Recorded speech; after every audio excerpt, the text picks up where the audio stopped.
Olá, colegas assistentes sociais, eu sou Ravena Guimarães, estou presidente do Sindicato dos Assistentes Sociais do Ceará, o SASEC. Estamos aqui hoje para um bate-papo, para explicar um pouco para vocês sobre a diferença de atuação entre o sindicato e o conselho profissional.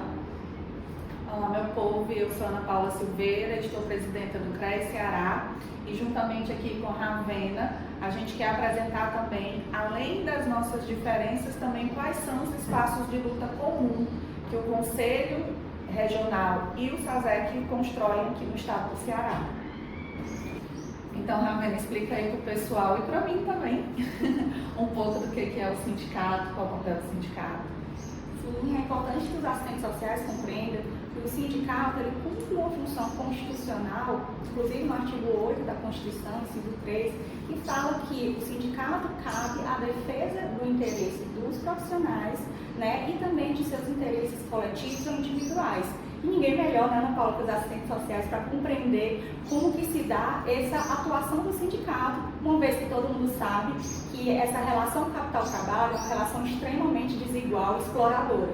E o sindicato atua exatamente no cerne dessa desigualdade, dessa relação capital-trabalho, vinculando todas as ações que dizem respeito à esfera trabalhista. É aí que a gente atua, né? O CRES, ele tem um papel, né, constitucional também, de garantir, né, a defesa da profissão do serviço social. Para que isso se materialize na sociedade, a gente tem 3 atividades que são fundamentais de acompanhamento das profissionais e do serviço social. Desde a inscrição, ou seja, a nossa lei de regulamentação diz que o exercício profissional ele só pode se dar após a graduação, mas após uma pessoa que fez a graduação fazer a inscrição no seu conselho de classe. Também a orientação e fiscalização, né, que a gente tem uma comissão específica dentro do CRES que vai fazer a orientação dos profissionais e a fiscalização para verificar se as condições de trabalho, né, suas condições éticas e técnicas, estão sendo as necessárias para que as profissionais atuem de forma coerente com o que a profissão de serviço social nos orienta enquanto exercício profissional, e a comissão permanente de ética, né, onde é feito as denúncias em relação a infrações éticas ou falhas éticas de profissionais. Entendendo que o Conselho ele tem esse papel também de fiscalizar o exercício da profissão para que seja prestado um bom serviço à população. Bom, todas essas questões que dizem respeito à esfera trabalhista devem ser tratadas pelos sindicatos. Então é importante que qualquer profissional que tenha o seu direito trabalhista habilitado, né, de alguma forma, ele procure entre em contato com o sindicato, seja o sindicato da categoria, né, o nosso, das assistentes sociais, ou o sindicato acolhe afiliado, e ele possa sim repassar essa demanda para que a gente possa averiguar através da nossa, inclusive, assessoria jurídica, né, que esse assistente social tem direito, a gente possa trabalhar em cima dessa demanda. Nesse caso, é importante que o Conselho Regional de Serviço Social seja acionado por 2 questões importantes. A primeira é a extinção de um setor de serviço social em uma política onde ele se faz necessário. Então, é importante para que a prestação de serviço seja feita com qualidade, que seja mantido o posto de serviço social funcionando como uma profissão, como uma profissional, né, e com todas as prerrogativas que são necessárias para o exercício da profissão, assim como também, caso o setor seja extinto, porque de alguma forma aquele serviço não vá mais funcionar, é importante que o Conselho Regional de Serviço Social ele seja acionado para o processo de lacração do material sigiloso do serviço social. Como a gente atua na perspectiva das condições éticas e técnicas da profissão, o processo de sigilo da profissão, ele é resguardado também, é uma prerrogativa de resguardo também para o Conselho. Nos casos em que o serviço ele vai deixar de funcionar, é preciso que um agente fiscal do Conselho vá até esse serviço para que esse material seja feito a adequada lacração, para que se no futuro seja reaberto o serviço, possa ser desfeito esse material ou para que esse material fique numa guarda correta, porque lá tem dados dos usuários, né, tem informações sobre os atendimentos prestados pelas assistentes sociais e pelos assistentes sociais e que a gente sabe que são, né, são materiais sigilosos. casos de desvio de função devem ser também notificados junto ao sindicato.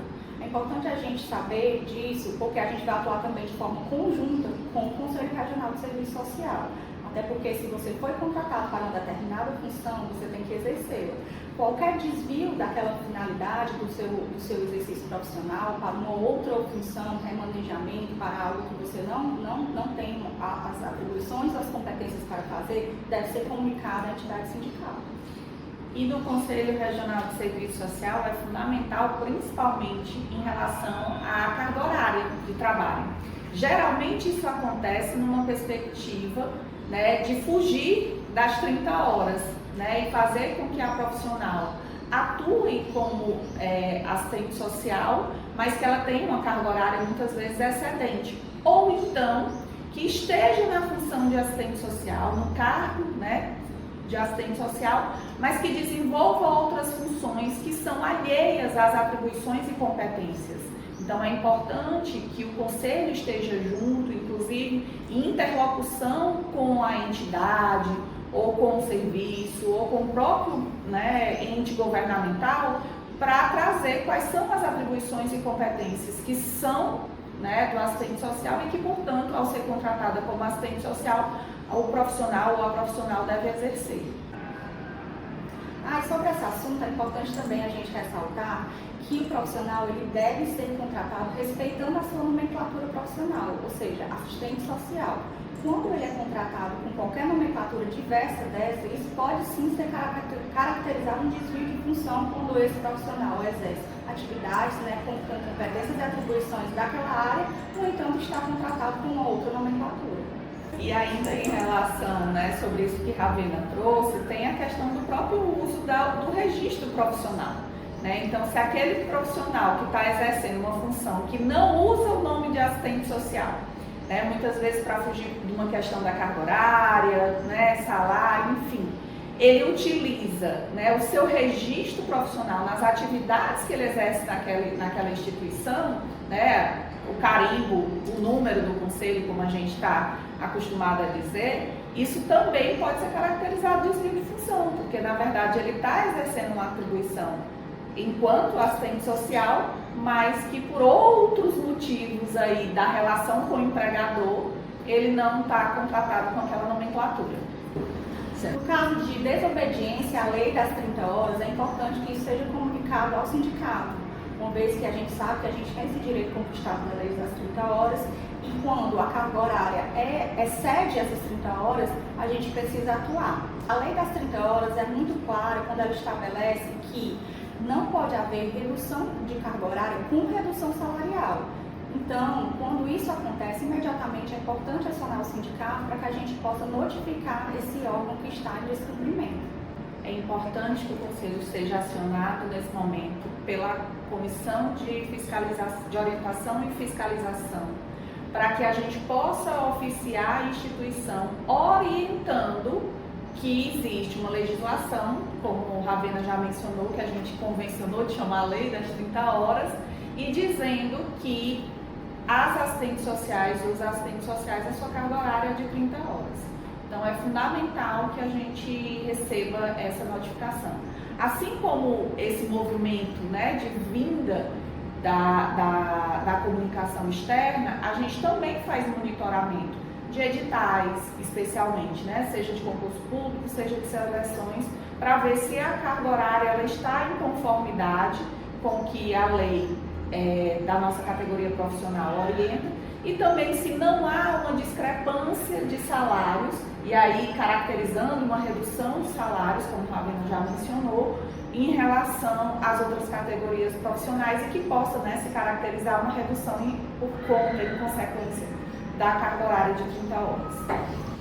Bom, piso salarial dos assistentes sociais é uma matéria que ela é eminentemente sindical, mas como eu falei, isso não invalida a luta coletiva entre ambas as entidades, sindicatos e conselhos. A gente pode até citar como exemplo, como vocês conheceram recentemente, o piso da enfermagem, onde tanto o Conselho Federal de Enfermagem como os conselhos regionais encamparam essa luta junto com as entidades sindicais.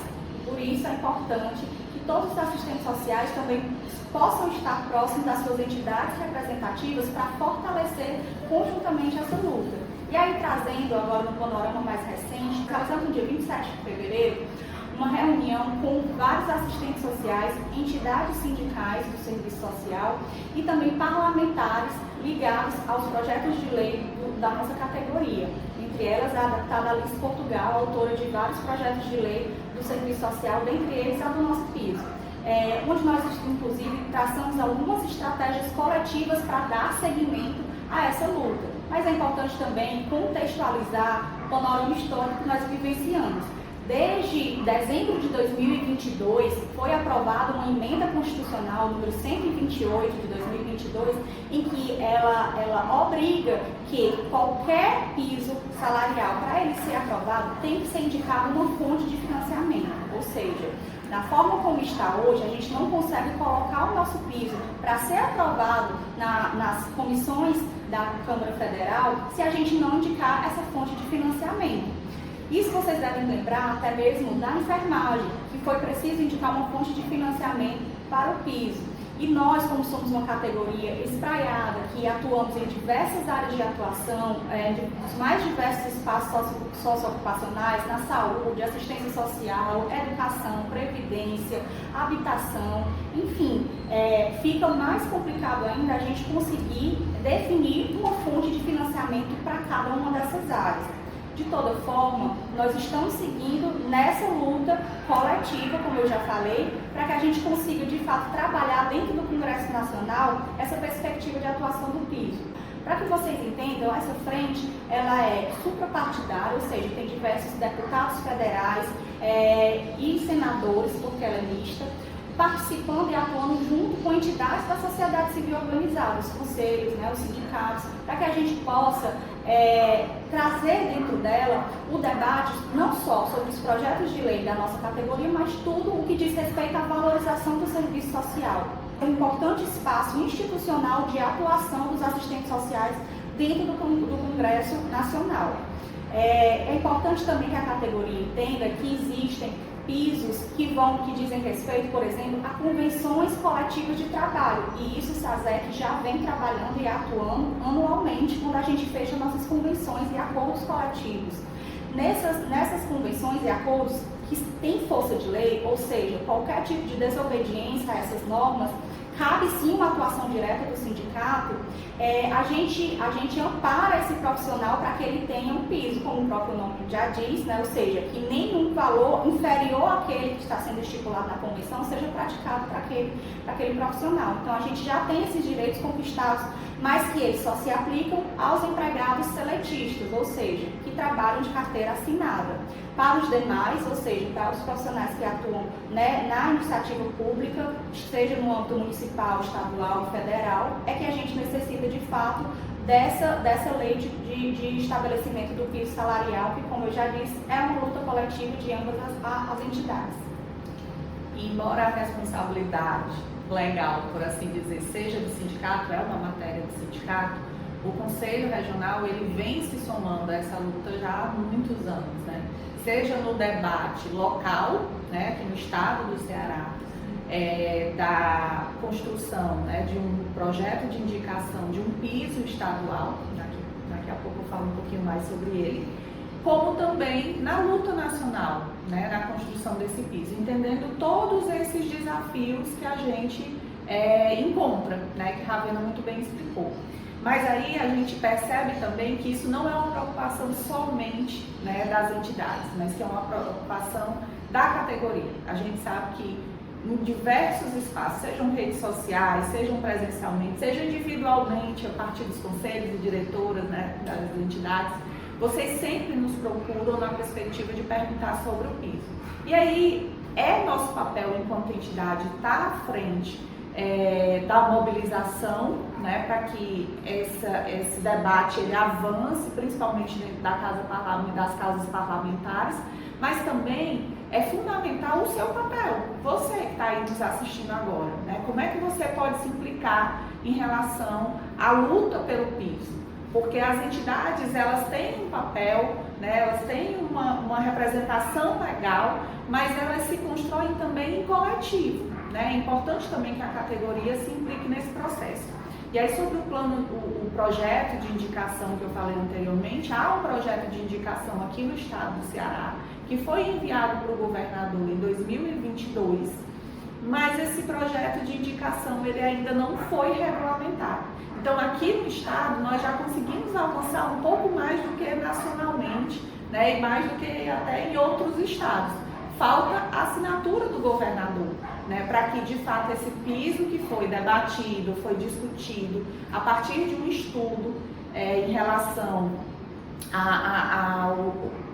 aos salários que vinham sendo executados à época, possam ser colocados enquanto piso aqui no estado do Ceará. E aí o que a gente mais uma vez convoca é para a luta, é para a mobilização, é para a articulação, é para compreender, né, em que espaços a gente pode contribuir em defesa da construção de um piso para a categoria. Situações de assédio moral são situações que devem ser comunicadas diretamente ao sindicato. Se você estiver de repente sofrendo coação, né, constrangimentos, ou algumas situações que vocês identificam que pode configurar assédio moral, é importante que imediatamente vocês procurem ao sindicato. Todas terças e quintas nós temos assessoria jurídica disponibilizadas para que possam, inclusive, analisar essas situações, colher elementos que realmente configurem o assédio moral para que a gente possa tomar os encaminhamentos necessários. Assim como dentro do processo de orientação e fiscalização, que é feito pelo Conselho Regional de Serviço Social, a gente pode tentar coibir algumas ações de assédio moral, especialmente aquelas que tentam imputar aos assistentes sociais, atribuições e competências que, além de não serem nossas, violam, né, o nosso exercício profissional, né? Então a gente sabe que existem atribuições que historicamente, né, foram sendo relegadas ao serviço social,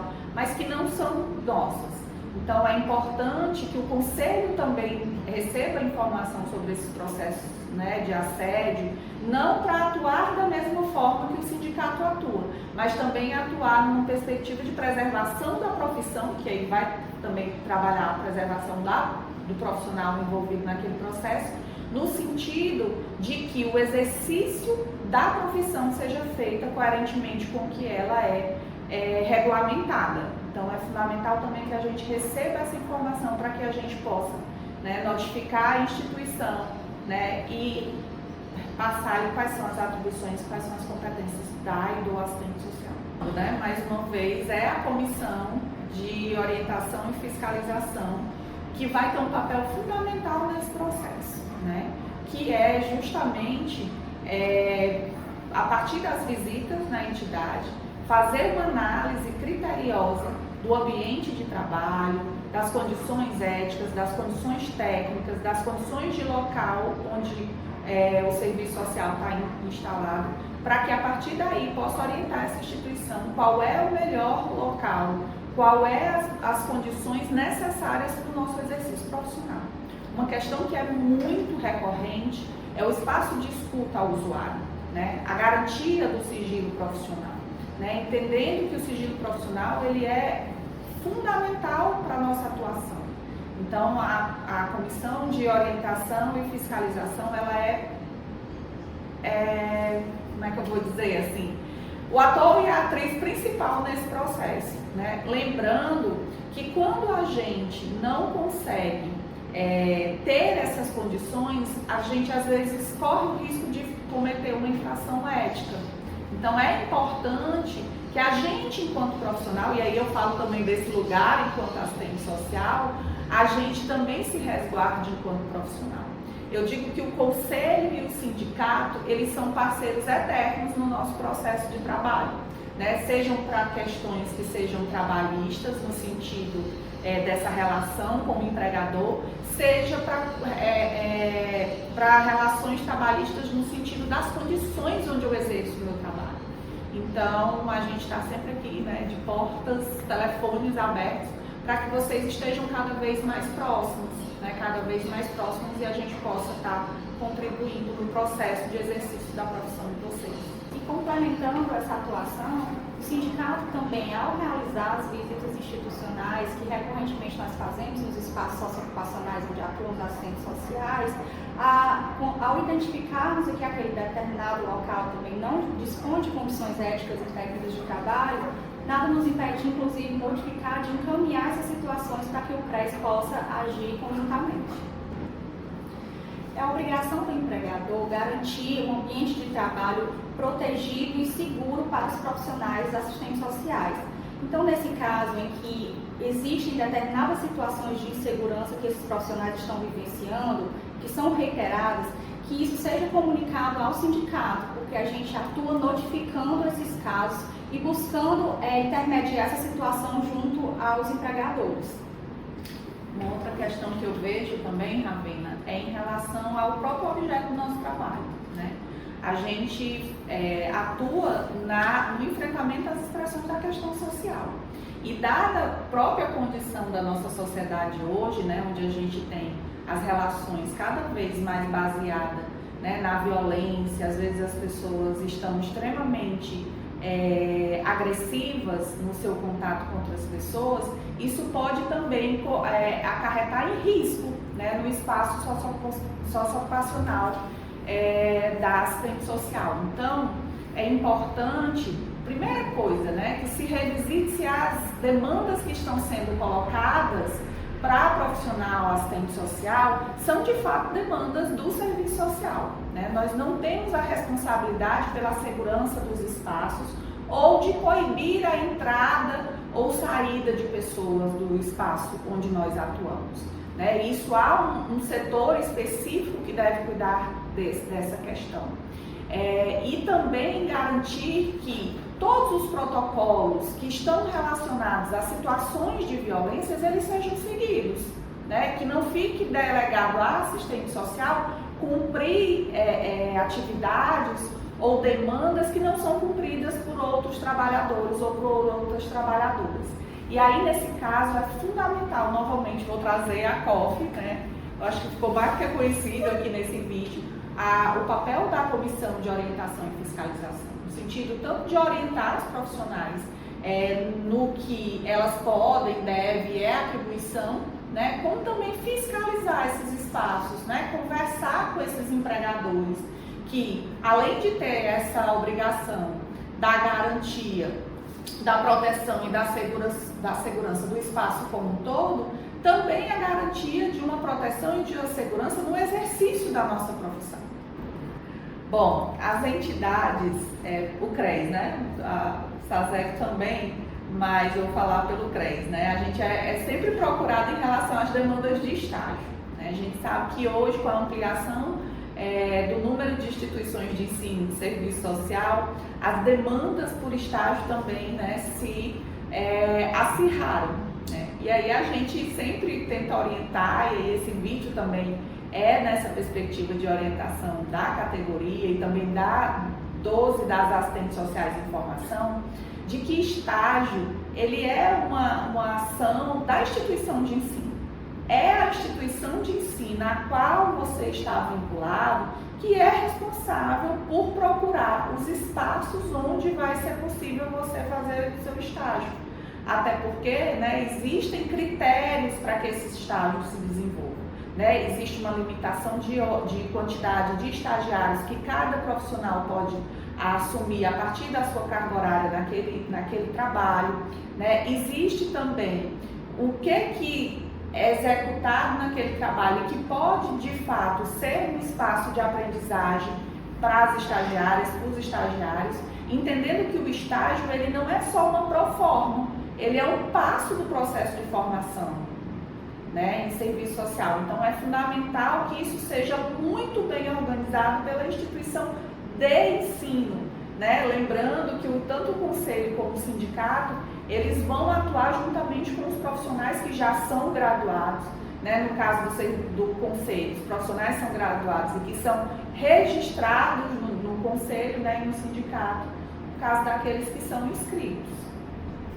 Isso mesmo, a relação de estágio ela não figura uma relação trabalhista e por isso que o sindicato não atua diretamente. Inclusive, uma pergunta bem recorrente é se o sindicato recebe estagiários.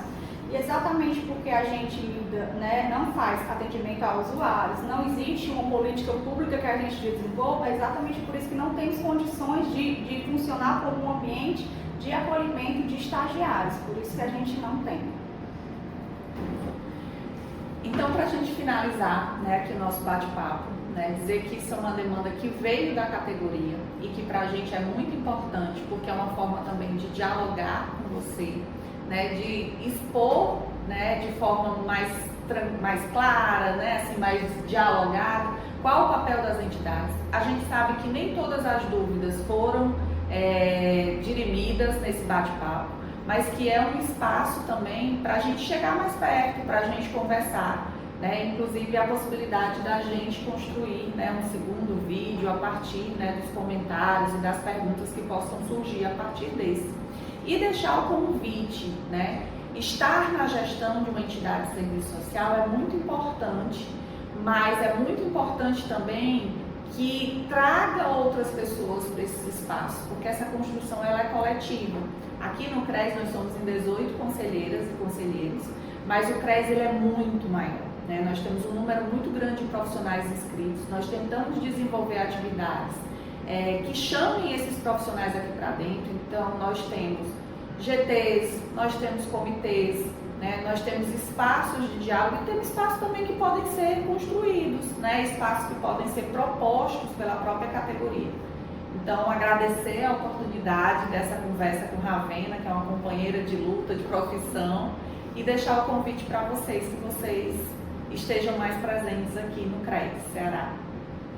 Isso, sempre ressaltando que essa relação entre as entidades representativas da categoria e os profissionais é uma via de mão dupla, né, Ana Paula? Onde a gente está aqui justamente para representar, mas que a gente precisa também que a categoria chegue junto das entidades, tanto dos sindicatos como dos conselhos, para que a gente possa fortalecer essa unidade coletiva. E a gente também deixa as portas abertas do sindicato, dos assistentes sociais, para que vocês possam, inclusive, atender aos nossos chamamentos, quando a gente convoca para assembleias com a categoria, reuniões, para que a gente possa estar sempre atuando de forma conjunta e articulada.